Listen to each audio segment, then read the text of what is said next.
मैं कहता हूँ वो कोख भी छल्ली कर देंगे जिस घर से खम नहीं निकलेगा। हर घर से खेमनई निकालेंगे, हर घर से अफजल गुरु निकालेंगे, हर घर से हिजबुल्लाह निकालेंगे, लेकिन हर घर से कलाम नहीं निकालेंगे। भाई साहब ने बड़ी अच्छी बात बोली थी ये। आपको बहुत भाईचारा लग रहा है ना, तो आप उनके बीच में जाके उनके किताबों के हिसाब से कोई बात कि मेरा जो दूसरा बेटा है वो भी आर्मी में जाएगा, हमें वो औरंगजेब चाहिए, वो परिवार चाहिए। क्या है मेरे वतन भारत की मिट्टी में कि यहाँ मोहम्मद दीपक तो पैदा हो जाते हैं लेकिन अब्दुल कृष्ण पैदा नहीं होते हैं। महिलाएं कह रही खेमनई मेरा शेर। उनके बिस्तर पे आया होगा, वो जानती होंगी, चेक की होंगी कि भैया ये शेर है। उनकी आंखों में तरुण के लिए आंसू नहीं आता है, लेकिन मीलों दूर कहा जाए जो ईरान में आयतुल्लाह अली खेमनई की मौत हो गई, उस पे उनकी आंखों में यहाँ पे साफ तौर पे आंसू देखने को मिलता है। तमाम महिलाएं हैं वो यहाँ पे छाती पीटती हैं। क्या ये बीच में कौम का मसला आ जाता है? ये तुम्हारे मौलाना जो तुम्हें गलत गणित पढ़ा रहे हैं उनके मार्गदर्शन को छोड़ दो, क्योंकि चाहे ओबीसी हो, चाहे मौलाना रशीदी हो, या वो मौलाना जो बिहार में बैठा जो योगी जी की माता पे अब टिप्पणी किया, इन मौलानाओं ने कभी नहीं कहा कि ऐ मेरे मुसलमानों अपने घर में वीर अब्दुल हमीद पैदा करो। लेकिन जैसे ही पता चलता है कोई मुसलमान आ रहा है, लोग विरोध करना शुरू करते हैं। क्यों? क्योंकि ये मानसिकता इन लोगों ने पिरोई है। जब एक मुसलमान किसी का गला तो ये उसके विरोध में खड़े नहीं होते हैं। ये इस तरीके के तो नारे आपने सुने होंगे कि हर घर से जो खेमनई है वो शेर था, हर घर से खेमनई निकलेगा। कहा जाए तुम कितने खेमनई मारोगे, चाहे नखलऊ में निकलेगा, कश्मीर में अलग अलग जगह खेमनई निकलेंगे। तो आप इस देश में खेमनई निकलने देंगे? मेरी बात सुनो, अगर जो कहता है ना कि हर घर से खमने निकलेगा, हमने नारा ये भी सुना हर घर से अफजल निकलेगा, हर घर से नसरुल्लाह निकलेगा। मैं एक नारा देता हूँ, मैं कहता हूँ वो कोख भी छल्ली कर देंगे जिस घर से खम नहीं निकलेगा, वो कोख भी छल्ली कर देंगे। ये नया हिंदुस्तान है। यहाँ अब जो कट्टरवाद है, अगर हमें डेवलपिंग इंडिया चाहिए, ये नहीं चाहिए हमें, ना खमनई चाहिए, ना नसरुल्लाह चाहिए, ना अफजल चाहिए, हमें कलाम चाहिए। मगर हर घर से कलाम निकलने का नारा क्यों नहीं लगता? हर घर से वीर अब्दुल हमीद निकलने का क्यों नहीं नारा निकलता?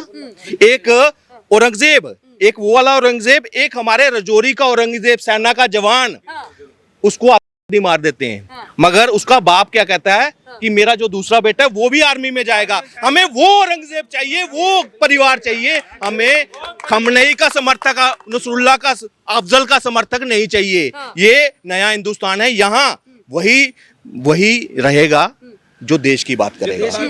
यहाँ देश की बात तो कर रहे हैं, लेकिन अगर हम इंसानियत के तौर पे ईरान के साथ खड़े हो जाते हैं, इंसानियत के तौर पे अगर खेमनई की मौत का मातम यहाँ मना लेते तो इसमें दिक्कत क्या हो जाती है? दिक्कत ये है कि जब यहाँ मातम मनाने की बात आती है, जब आपका पड़ोसी पहलगाम में मरता है, पुलवामा में मरता है, जब यहाँ पे और कहीं ऐसे ब्लास्ट होते हैं, तब ये क्यों नहीं आते? तब ये आतंकवाद मुर्दाबाद क्यों नहीं कहते? घर से तो करते हैं, विरोध तो करते हैं, घर में बैठ के। आपस में वहां जब एक लाल चौक में वो प्रोटेस्ट कर रहे थे, वो रो रहे थे अपने व्यापार के लिए। पहलगाम पे वो हंस रहे हैं, हंसने वाली साथ में वीडियो आ रही थी, सब हिंदुस्तान ने देखा। क्या वो दिल से था? मैं क्यों कह रहा हूँ, देखो मैं उन्हीं के बीच में रहता हूँ, मुझे पता है ये क्या है। ये अभी नजरिया, ये जो बाहर आने वाला सिस्टम है ना, ये भी अभी आया। आप बताओ, आपका कश्मीरियों का सच आपसे 30 साल 35 साल क्यों छुपा रहा? मैं आपसे पूछता हूँ, अगर देश में इतने ही देशभक्त मुसलमान हैं तो वो छुपा क्यों है? और आज भी कश्मीरियों को वहां जाने में प्रोटेक्शन क्यों चाहिए? आज भी वो क्यों नहीं वहां रिहेबिलिटेट हो रहे हैं? बड़ी बड़ी सरकारें, केंद्र सरकारें फेल हो रही हैं, क्यों? जैसे वहां कवायद शुरू होती है वैसे टारगेट के लिए शुरू होती है। कौन मारता है? कौन आता है? पाकिस्तानी मारने आते हैं। वही लोग सुबह वो बिजनेस कर रहे होंगे, दुकान चला रहे होंगे, रात को 7 निकालेंगे, टोपी लगाएंगे, फेरन पहनेंगे, ठा कर आ जाएंगे। नाम उधर से जिम्मेदारी कौन ले देगा? जैश, उधर से अलकायदा, फलाना है। इस तरह से ये टारगेट किलिंग करते रहे, अपने दुश्मनों को निपटाते रहे नाम पर। क्या हम जानते नहीं है? ये हिंदुस्तान है, ये सब जानता है, कभी भूलता नहीं है। मगर एक कमी है हमारे में क्या है, हम बड़ी जल्दी भूल जाते हैं। बड़ी ऐसी चीजें हैं, जख्म है, हिंदुओं के ऊपर भी है, पूरे देश के ऊपर है। दूसरा एक चीज बताओ, आज ये विपक्ष पूरा रो रहा है, मुझे बताओ ईरान के साथ दोस्ती भारत की थी या सिर्फ कांग्रेस पार्टी की थी? लेकिन भारत की थी, तेल सस्ते में मिलता था, तमाम जो कहा जाए अच्छे रिश्ते थे, ताल्लुकात थे। ये बाद में अगर ताल्लुकात से, तो हर बार 71 के युद्ध में भी ईरान ने उनको एयरबेस दिए, तो फिर वो दोस्ती कैसे चल रही थी आगे? वो तो टूटनी चाहिए थी, हैं? उसके बाद उन्होंने लगातार हर बार सिर्फ तेल लेते रहे, व्यापारिक संबंध तो चलते रहे, मगर डिप्लोमेटिक वे में वो पाकिस्तान का मुस्लिम ब्रदरहुड के नाम पर उसका समर्थन करता रहा। सिर्फ एक बार एब्सेंट रहा 94 में, जब वो यूएन में उसके पाकिस्तान के वो कश्मीर यूएन के कश्मीर के मुद्दे के ऊपर एब्सेंट रहा, ये भी नहीं कि उसने कोई इंडिया के फेवर में एब्सेंट रख दिया, बस ये आपके लिए फेवर है। फिर बताओ वो भारत का दोस्त कैसे? 2019 में जब धारा 370 हटी, उसके ऊपर इनके विदेश मंत्री ने बयान दिया था, वो कहते हमारी नजर है जी, शिया मुसलमानों के ऊपर नजर है जी। तू कौन है? तू कौन है? तू कैसे रहबर बन गया? कश्मीर को टैक्स हमारा, सब कुछ पैसा हमारा, रिसोर्सेस हमारे यूज कर रहे हैं, तो ईरान वहां रहबर कैसे बन गया? खमनेई कैसे बन गया? क्योंकि एक आइडियोलॉजिकल वो सपना, कश्मीर को आजाद करने का सपना अगर किसी ने बेचा है हिंदुस्तान को, वो खमनेई था पहला। हाँ सर, ऐसा लगता है आपको कि जो कहा जाए तमाम सारी ऐसी बातें हो रही हैं कि भाई कश्मीर में भी नारे लग रहे हैं, कश्मीर में यहाँ तक प्रोटेस्ट के नाम पे सरकारी संपत्ति को नुकसान पहुंचाया गया, तोड़फोड़ हुई, ऐसा लग रहा था जैसे भारत की गलती हो, भारत ने ही कहा जाए खमेनेई को नुकसान पहुंचाओ या ईरान को नुकसान पहुंचाया, खमेनेई को मारा हो। इस तरीके के नज़ारे देखने को मिला। कई जगह ये भी देखने को मिला कि भाई महिलाएं ये कह रही थी कि खमेनेई जितने भी मार लो, हर घर से हम खमेनेई निकालेंगे, हमारे कोख में भी खमेनेई पल रहा है। इसमें क्या कुछ कहना चाहिए? हर घर से खेमनेई निकालेंगे, हर घर से अफजल गुरु निकालेंगे, हर घर से हिजबुल्लाह निकालेंगे, लेकिन हर घर से कलाम नहीं निकालेंगे। भाई साहब ने बड़ी अच्छी बात बोली थी, हर घर से वीर अब्दुल हमीद नहीं निकलेंगे, हर घर से बिस्मिल्लाह खान नहीं निकलेंगे, हर घर से मोहम्मद रफी नहीं निकलेंगे, हर घर से बिटिया के रूप में सोफिया कुरैशी नहीं निकलेगी, लेकिन शाहीन निकलेगी, कसाब निकलेगा, अफजल गुरु निकलेगा। और जब इनका विरोध करोगे तो आप नफरती हो जाते हैं और मीडिया जो है वो गोदी मीडिया हो जाती है, लेकिन वो टोपी मीडिया किसी को नजर नहीं आती जो टुकड़े टुकड़े गैंग के साथ समर्थन में पहुंच जाती है। जो तरुण कांड जो उत्तम नगर में हुआ वहां नहीं पहुंची टोपी मीडिया, लेकिन जो मीडिया पहुंची उसको बता दिया नफरती मीडिया और गोदी मीडिया। अरे भैया तुम चले जाते उस माँ को न्याय दिला दो जा करके। आज बजरंग दल वहां पहुंच रहा है, सारे हिंदू संगठन वहां पहुंच रहे हैं, जात पाती करो विदाई, हम सब हिंदू भाई भाई सब वहां पहुंच रहे हैं। अगर उसी के पड़ोस में रहने वाले मुसलमान उस परिवार के साथ खड़े हो जाते हैं और कहते हैं कि माता जी बहन जी हम मुसलमान जो है कलाम की सोच वाले, कसाब की सोच वाले नहीं है, हम आपके परिवार के साथ खड़े हैं, करिए, इनको फांसी की सजा की मांग हम करते हैं, इनके घर पे बुलडोजर चलाने की मांग हम लोग करते हैं, तो शायद इस देश के अंदर भाईचारा मजबूत होता। लेकिन पता नहीं क्या है मेरे वतन भारत की मिट्टी में कि यहाँ मोहम्मद दीपक तो पैदा हो जाते हैं लेकिन अब्दुल कृष्ण पैदा नहीं होते हैं, जाहिर राम पैदा नहीं होते हैं, नासूर हनुमान पैदा नहीं होते हैं, ऐसे लोग नासिर हनुमान पैदा नहीं होते हैं, ऐसे लोग पैदा नहीं होते हैं। लेकिन मोहम्मद दीपक पैदा होते हैं जो 250 किलोमीटर चल के राहुल गांधी से तो मिलने आ जाते हैं, लेकिन तरुण के यहाँ नहीं जाते। क्या रीजन है कि कई सारी जो मुस्लिम महिलाएं वहां खुद आसपास रहती हैं, उनकी आंखों में तरुण के लिए आंसू नहीं आता है, लेकिन मीलों दूर कहा जाए जो ईरान में आयतुल्लाह अली खमेनेई की मौत हो गई उस पे उनकी आंखों में यहाँ पे साफ तौर पे आंसू देखने को मिलता है। तमाम महिलाएं हैं वो यहाँ पे छाती पीटती हैं, कहा जाए जंतर मंतर पे, अलग अलग जगह पे, देश में लखनऊ में, चाहे कोई सी भी जगह हो।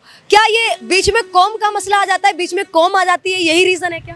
देखिए गुरु का स्थान वो है, चाहे वो धर्म गुरु हो चाहे शिक्षा का गुरु हो, गुरु का स्थान तो ऐसा है। सनातन धर्म में तो कहा जाता है पथ में गुरु जी को वंदना, दित्ते आद गणेश, तित्ते पूजो मां शारदा जो कारज करे हमेश। पहले गुरु को पूजो, लेकिन गुरु कौन? जो आपको अच्छा मार्ग सिखाए, जो अच्छा दर्शन दे, अच्छी मार्गदर्शन पे चलने की आपको आज्ञा दे, कार्य सिखाए, वो नहीं जो कहे कश्मीर को तो बना दो अलग देश, मुसलमानों का सिया मुस्लिम देश बना दो। जो अपने ही देश के अंदर महिलाओं की निर्मम क्या करते गोली चला चला करके कि उस खेमई के मरने पे तो ईरान जश्न मना रहा है, शैंपियन की बोतलें खोल रहा है और डांस और मनोरंजन कर रहा है और जश्न में डूबा हुआ है। और वहीं भारत के अंदर कश्मीर से लेकर के लखनऊ तक हाय खेमई हाय खेमई हाय खेमई चल रहा है।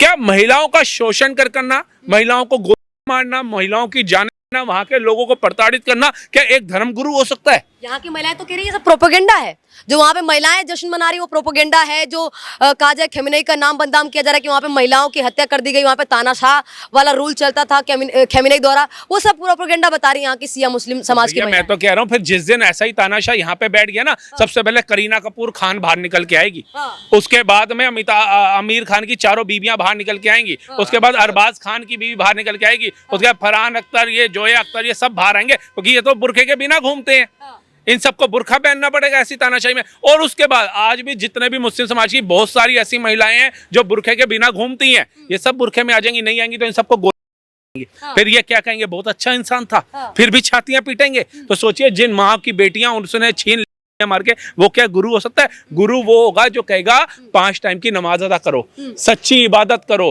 खुदा के नेक रास्ते पे चलो, किसी की मत करो, किसी को काफिर बोल के ये हमने नहीं सिखाया। ये तुम्हारे मौलाना जो तुम्हें गलत गणित पढ़ा रहे हैं उनके मार्गदर्शन को छोड़ दो, क्योंकि चाहे ओबीसी हो, चाहे मौलाना रशीदी हो, या वो मौलाना जो बिहार में बैठा है जो योगी जी की माता पे अब टिप्पणी किया, इन मौलानाओं ने कभी नहीं कहा कि ऐ मेरे मुसलमानों अपने घर में वीर अब्दुल हमीद पैदा करो, इस्लाम का नाम रोशन कराओ, अपने धर्म अपने माँ बाप का नाम रोशन कराओ, अपने घर में सोफिया कुरैशी पैदा करो, अपने धर्म का अपने मजहब का नाम रोशन कराओ। ऐसे मौलाना बयान नहीं देते, लेकिन कहते हैं 15 मिनट योगी मठ चला जाएगा, मोदी पहाड़ों में चला जाएगा, तुम्हें बचाने कौन आएगा, इस तरीके के बयान देते हैं। उसके बाद इनको सुनने वाले जो इनके डिवोटीज हैं, जो इनके सुनने वाले मौलानाओं को सुनने वाले मुसलमान हैं, वो भी अभी एक द न्यूज़पेपर में मुसलमान बयान दे रहा है, कह रहा है हमें 15 मिनट दे दो, शहर का शहर जला हम लोग। तो ये मानसिकता इन लोगों की है। ऐसे लोगों के एनकाउंटर नहीं होने चाहिए, तो फूलों के हाथ डालने चाहिए। एक अभी बीबीसी पे ना एक गाफिरा कादिर नाम की एक कश्मीरी जर्नलिस्ट थी, कि घर नहीं मिल रहा किराए पे। विक्टिम कार्ड खेल रही थी यहाँ पे, क्या कि मुझे रूम नहीं मिल रहा, मैं प्रॉपर्टी डीलर में जा रही हूँ, मुझे कोई जा रहा है जैसे मेरा नाम सुनता है तो मुझे रूम नहीं दिया जाता। देखो विक्टिम कार्ड कैसे प्ले थे, एक नैरेटिव प्ले किया जा रहा है हिंदुओं को और देश को ऐसा बनाने की बताया कि जैसे मुसलमानों की कोई इज्जत ही नहीं है। नहीं, मैं बात काटता हूँ। आप एक चीज याद रखना, आप किसी भी गले मोहल्ले में रहे, ये जहाँ भी रहे, ये भी जहाँ रहे, अगर आपके मोहल्ले में सिख आके रह रहा है, आप कहोगे वीर जी की ना है, सुखविंदर सिंह वो बहुत बढ़िया, वीर जी किधर हो, पंजाब तो बहुत बढ़िया। कोई ईसाई आके रह रहा है, hi how are you, what is your name, my name is George, यार नाइस टू मीट यू, आप खुश होंगे। कोई बौद्ध धर्म का आ रहा है, हिंदुओं में इतनी जातियां वो आ रहे हैं, किसी लोगों का पत्ती नहीं है, लेकिन जैसे ही पता चलता है कोई मुसलमान आ रहा है, लोग विरोध करना शुरू करते हैं। क्यों? क्योंकि ये मानसिकता इन लोगों ने पिरोई है। जब एक मुसलमान किसी का गला तो ये उसके विरोध में खड़े नहीं होते हैं, ये एक घर खरीदते हैं, 2 घर खरीदते हैं, उधर से हिंदुओं का पलायन शुरू हो जाता है, ये उसका विरोध नहीं करते हैं। आज उसी का खामियाजा भुगत रहे हैं ये लोग कि आज इनका नाम देख करके इनको कोई किराए पे दुकान नहीं देना चाहता है, मकान नहीं देना चाहता है। ये भाई ने जो उदाहरण दिया ये सत्य उदाहरण है। मुसलमानों को इस पे काम करना पड़ेगा। जब कोई तरुण जैसे भाई को मारे तो समस्त मुसलमानों को आना चाहिए भाईचारा निभाने के लिए, बजरंग दल को नहीं पहुंचना चाहिए, समस्त हिंदू समाज को नहीं पहुंचना चाहिए। ये पहुंचे अगर भाईचारे की बात करते हैं, ये भाईचारे की बात नहीं करते हैं, भाई को चारा बना करके बात करते हैं। देखिए ये तो वहां का है ना, अब मैं एक नैरेटिव मैं बताता हूँ जो इनका है। कश्मीर में अभी जाना हो, अभी तो धारा 370 भी हट गई, मुझे कश्मीर में ही जगह चाहिए, कोई ले सकता है? ले सकते हैं तमाम लोग। कौन ले सकता है बताइए जरा, वहाँ पे कोई भी ले सकता है, भारत का कोई भी नागरिक। अभी तक क्यों नहीं है? जिनकी थी वो क्यों नहीं जा पाए वहाँ पे? किसकी वजह से? क्योंकि वहाँ पड़ोसी कौन है? पड़ोसी एक ही धर्म का है वहाँ पे, बाकी तो 1%, 1.5%, 2% ज्यादा से ज्यादा समाज भाईचारा नहीं। कहाँ अगर है वहाँ पे तो अभी भी प्रोटेक्शन की क्यों जरूरत कश्मीरियों को? वहाँ जाने में अभी तक उनकी बस्तियां क्यों नहीं स्टैब्लिश हुई? जो उनको वापस जो उनकी प्रॉपर्टी थी वो अभी तक क्यों नहीं उनको हक मिला? क्यों? अरे सुनिए भाईचारा आपको निभाना है ना, आपको बहुत भाईचारा लग रहा है ना, तो आप उनके बीच में जाके उनके किताबों के हिसाब से कोई बात कह दीजिए।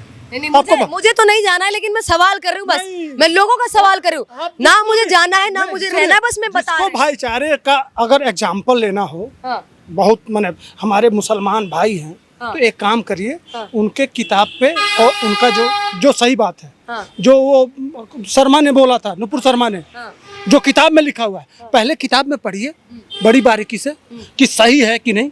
जो सेकुलर है उनके लिए कह रहा हूँ, उस किताब को पढ़िए और अपने मुसलमान भाई से ही वह बात बता दीजिए। थोड़ा मुद्दा भटक गया था, मैं सवाल करी थी ईरान पे, महिलाएं करी शेर था, खेमेनेई को शेर करार दे रही है, कह रही शेर था। और तमाम जो आपने वीडियोस देखी है कि भाई तमाम जितने भी छोटे बच्चे हैं वो इजराइल को मारना चाहते थे, क्योंकि इजराइल उनको बुरा लगता है, इजराइल है वो मुस्लिम कंट्रियों पे हमला कर रहा है, इजराइल ने गाजा को खत्म कर दिया, फिलिस्तीन को, ईरान के साथ में भी बर्बरता कर रहा है, वही सारी चीजें हैं। तो इस पे आप क्या कहना चाहेंगे? कौन शेर मानते हैं आप खेमेनेई को? शेर मानते हैं आप? शेर इधर कौन कह रहा है? महिलाएं कह रही खेमेनेई मेरा शेर था। उनके पास आया होगा, उनको बताया होगा, वो चेक करी होंगी अच्छा शेर को, भाई वो शेरनियां होंगी और उनके पास शेर आया होगा, तभी तो किसी को शेर कह सकते हैं भाई। हमारे देश के तो किसी काम नहीं आया, हम तो नहीं जानते हैं, हमारे लिए कोई कभी देश को जरूरत पड़ी तो कभी खड़ा नहीं हुआ, तो हम शेर कैसे कह दें? उनके बिस्तर पे आया होगा, वो जानती होंगी, चेक की होंगी कि भैया ये शेर है। सीधी बात कर रहे हैं आप, कहे न कहे महिलाओं का जो आंसू निकल रहे हैं उनके लिए, हमारे क्योंकि महिलाएं कह रही हैं वो हम उनको धर्म गुरु मानते हैं, सिया मुस्लिम के बहुत बड़े धर्म गुरु थे और सुप्रीम लीडर थे, वो वहाँ के सुप्रीम लीडर नहीं थे, इंडिया के भी सुप्रीम। कौन सा धर्म का काम करती है? नहीं, कौन सा धर्म का काम करती है? हमारे देश में कौन सा धर्म का काम? एक मिनट, हमारे देश में मुसलमानों के लिए कौन सा धर्म का काम कर दिए? कौन सा ज्ञान दे दिए हैं? उसके बाद भेजे भेजे होंगे महिलाओं को। माने यहाँ भी ज्ञान हो कि जो 50,000 महिलाओं की हत्या करवा दिया वो आदमी सिर्फ बाल के लिए। वो माइसी अमीनी किस क्यों मारी गई थी? उसका सिर्फ बाल दिख गया था, इसके लिए सबसे पहले वहां के लोग बलात्कार किए उस लड़की का। और वो भी एक आदमी नहीं, तब तक कार्य करते रहे इस खमेनी की सेना जब तक वो मर नहीं गई। वहां का रूल है, अगर तुम्हारा बाल दिख जाए तो तुमको तुम्हारा सबसे पहले किया जाएगा, फिर जेल में डाला जाएगा, फिर पे चढ़ाया जाएगा। ये शेर की निशानी है। तो इनको भी भेज दीजिए, कहीं इनको भी महसूस मजा आ रहा हो, मजा आएगा वहां जाके।